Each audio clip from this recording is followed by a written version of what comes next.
Number 2, product backlog items turn into artifacts. I strongly believe that a product backlog item is a token for discussion.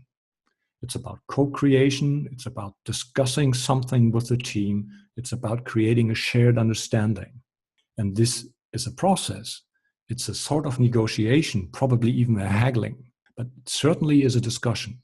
And you will not have a discussion if you create all the product backlog items up front as a product owner. If something looks finished, you will not get the feedback you want. The team will not be challenging you. That is the most critical issue. You want to have a discussion. It's not about creating an artifact.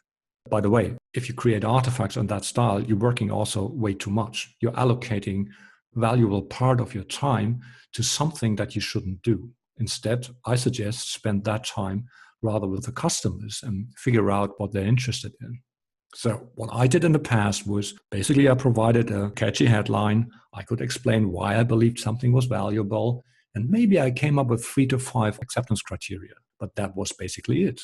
All the rest was done in collaboration with the team. I'm not saying anything about the how or the what. This is not my job as a product owner.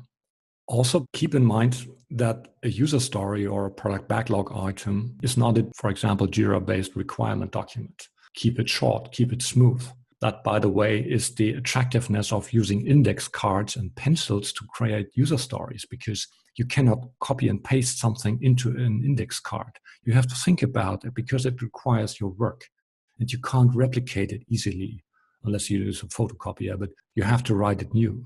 This is the magic about using index cards.